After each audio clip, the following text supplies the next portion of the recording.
Hello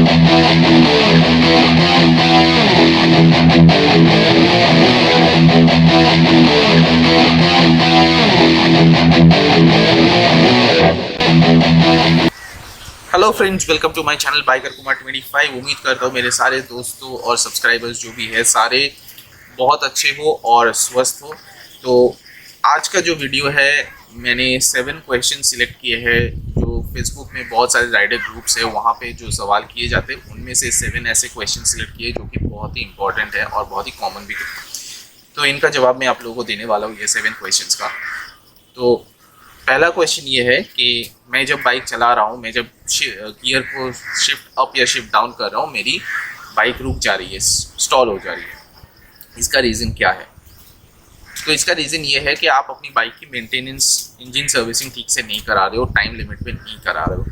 आप इस जो इंजन ऑयल यूज़ हो रहा है उसको ओवर द लिमिट लेके जा रहे हो, जिसकी वजह से उस इंजन ऑयल का एडिटिव ख़त्म हो गया है। उसके बाद भी आप उसको यूज़ कर रहे हो, जिसके वजह से वो इंजन पार्ट्स पे ठीक से लगा हुआ नहीं है, जिसके वजह से ये प्रॉब्लम आपको फेस करनी पड़ी है।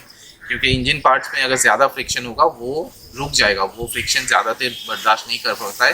उसमें ज़्यादा फ्रिक्शन होने से पार्ट्स रुक जाती है और उसी की वजह से इंजन स्टॉप हो जाएगा। तो इंजन सर्विसिंग ठीक से कराए और with in the kilometre range कराए। जो आप ऑयल यूज़ करें उसका जो किलोमीटर है उस किलोमीटर रेंज के अंदर बिल्कुल कराएं।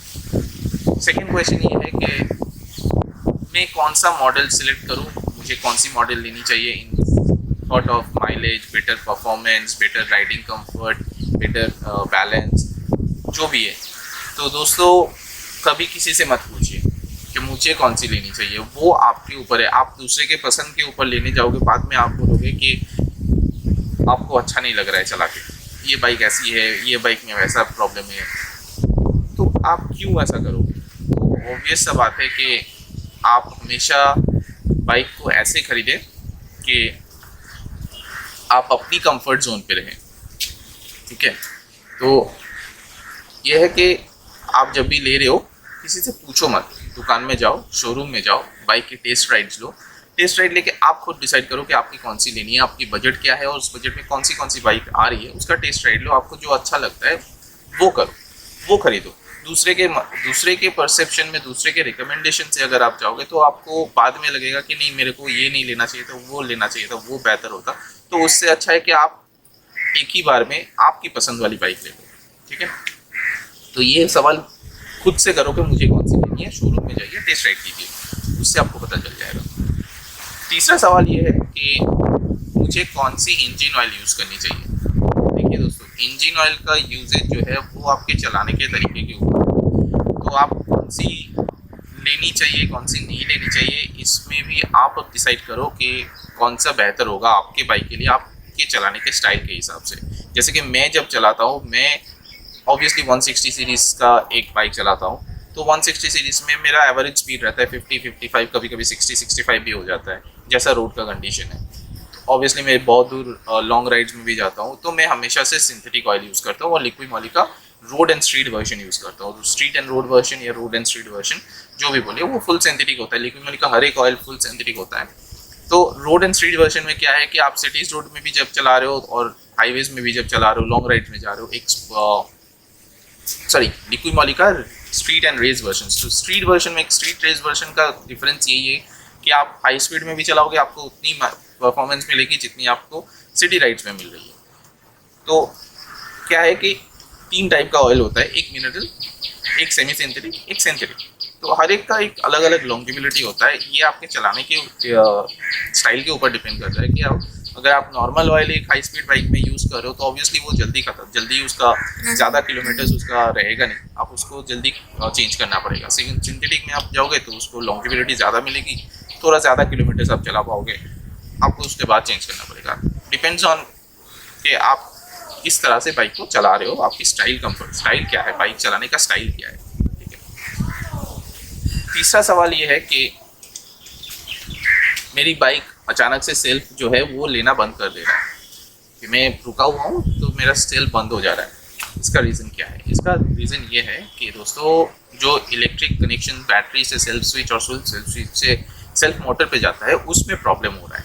इसको नज़रअंदाज मत कीजिए, क्योंकि अगर इस तरह का प्रॉब्लम हो रहा है, ये बहुत ही वाइटल प्रॉब्लम है। इसको तुरंत सर्विस सेंटर में दिखाएं और इसको ठीक कराएं, क्योंकि बीच रास्ते में अगर ऐसा प्रॉब्लम हो रहा है तो उम्मीद अगर आप इसको नज़रअंदाज करोगे ये बाद में और प्रॉब्लम ज़्यादा बिगड़ सकती है। इससे अच्छा है कि जब शुरू में ही हो रहा है इसको ठीक करा दें। इसके बाद एक और सवाल है कि मुझे कौन सा हेलमेट चूज़ करना चाहिए।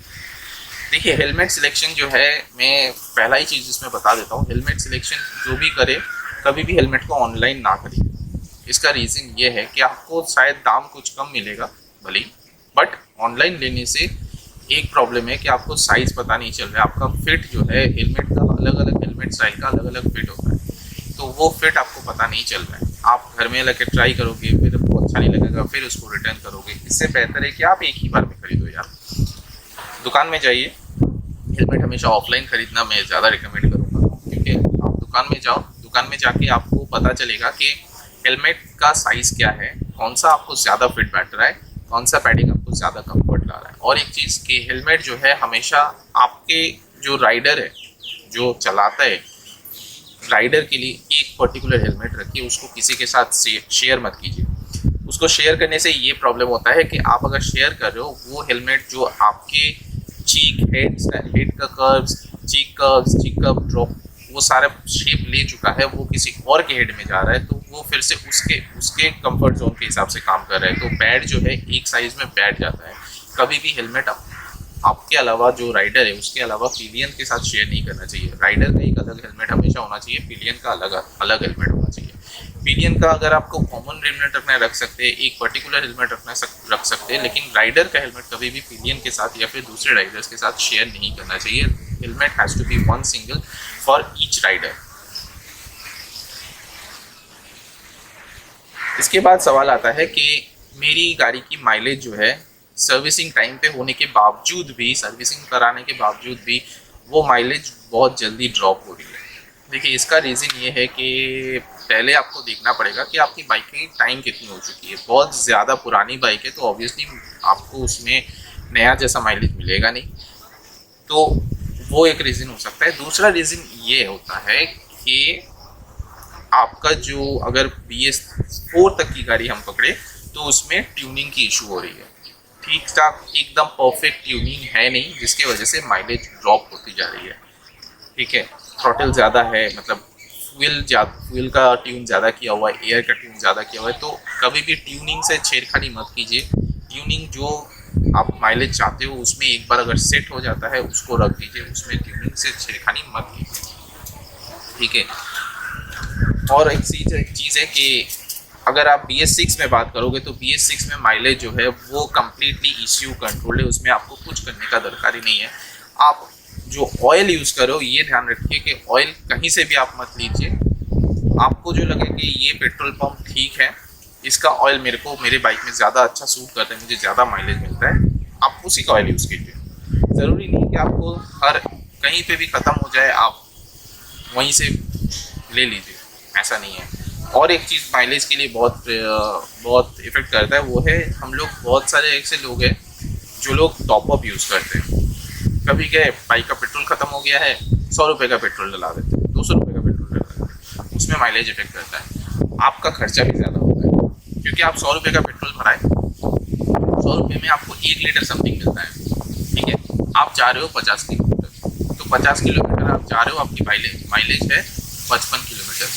आप 50 किलोमीटर गए, लेकिन उसमें आपको 700 ml का फ्यूल लगा, 50 किलोमीटर वापस भी तो आना है, तो उसमें कि आप फिर से 100 रुपये का, तो हिसाब लगाओ कि 200 रुपये का तेल भरा, लेकिन आपने 200 रुपये का तेल भरा, लेकिन आपकी तेल की यूजेज क्या होगी, उसमें आपको माइलेज आपको लगेगा कि ज़्यादा जा रहा है।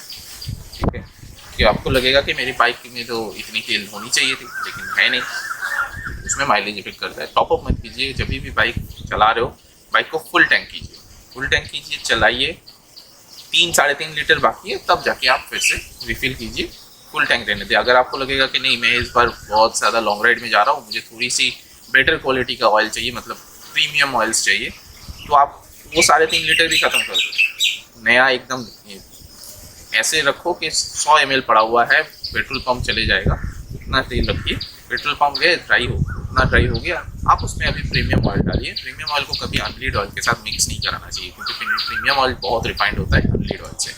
तो प्रीमियम ऑयल को डालिए उसमें, फिर चलाइए, उसको भी फुल टैंकी कीजिए। जब तक प्रीमियम ऑयल ख़त्म नहीं होता पूरा, तब तक आप फिर से रिफिल मत कीजिए अनलीड में होता है। तो इसकी वजह से इससे आपको माइलेज अच्छा मिल सकता है। और एक सवाल ये है कि मुझे लग रहा है कि मेरी बाइक पे यहाँ पे क्रैक है, मुझे लग रहा है ये जॉइंट नहीं है, ये क्रैक है, एक स्ट्रोकर का जॉइंट है, उसको लग रहा है क्रैक है। या कोई भी अगर आपको ऐसा लग रहा है कि क्रैक है, क्रैक जॉइंट को आइडेंटिफाई कैसे करते हैं?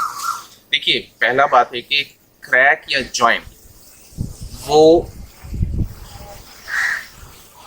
डिफाइन इस तरह से होता है, अगर वो जॉइंट है तो ऑब्वियसली सब बात है उसमें फिनिशिंग, जो जगह पे आपको क्रैक लग रहा है कि वो क्रैक है लेकिन है जॉइंट, तो वो जॉइंट जो है हमेशा फिनिशिंग रहेगा, एक पर्टिकुलर शेप में रहेगा, जिसको देखने से ही पता चल जाता है कि ये जॉइंट ही है, ये क्रैक नहीं है। क्योंकि क्रैक कभी भी फिनिशिंग से, एक अच्छी फिनिशिंग होके एक अच्छा पर्टिकुलर शेप लेके कभी क्रैक नहीं होता है। क्रैक कहीं से भी हो जाएगा, कहीं से भी जा सकता है क्रैक, वो क्रैक होता है, ठीक है। लेकिन अगर फिनिशिंग होता है, फिनिशिंग क्या है, एक टच रहता है, उसमें लगता है कि जॉइंट जो है दो जगह आके मिल रहा है, लेकिन वो जॉइंट किया हुआ है, उसमें एक दोनों साइड में एक पर्टिकुलर फिनिशिंग और दोनों जगह एक पर्टिकुलर शेप में रहेगा, वो जॉइंट है। क्रैक क्या होता है, कहीं से भी क्रैक निकल सकता है, वो जॉइंट को छोड़ के भी बाहर जा सकता है, कभी भी एक पर्टिकुलर शेप में या फिनिश में नहीं है। तो कभी भी अगर आपको लग रहा है कि वो क्रैक है, पहले देख लीजिए कि उसका फिनिशिंग अच्छा है, ठीक ठाक फिनिशिंग में है, एक पर्टिकुलर शेप में है, वो जॉइंट है। क्रैक होता है तो वो किधर से भी जा सकता है, वो सीधी लाइन नहीं होगी, वो टेढ़ी टेढ़ी लाइन होती है, ठीक है। अगर गोल वाली क्रैक भी है तो भी गोल वाले में भी टेढ़ी टेढ़ी जाती है, वो कभी भी सीधा नहीं जाएगा, गोल सीधा सर्कुलर मोशन शेप में रह जाएगा, ठीक है दोस्तों। तो यही था मेरा आज का 7 का सवाल, 7 क्वेश्चंस, जिसका आंसर मैंने आपको दिया। उम्मीद करता हूँ कि और भी सारे ऐसे क्वेश्चंस मैं कलेक्ट करूँगा और कोशिश करूँगा आप लोगों को आंसर देने के लिए। तो दोस्तों, जो लोग अभी तक नहीं सब्सक्राइब किए हो, please click on the subscribe button and click on the bell notification, ताकि आपको बाद के वीडियोज़ को अच्छे से फीडबैक मिल जाए और आपको नोटिफिकेशन भी आ जाए। साथ में जो लोग देख रहे हो इस वीडियो को और जो लोग शेयर करने किए हो, please do share, so that आपके दोस्तों को भी इस तरह का वीडियोस मिलते रहे, उन लोगों को बोलिए कि सब्सक्राइब करने के लिए। So please do like, share and comment. तब तक के लिए good bye, have a nice day, good bye दोस्तों।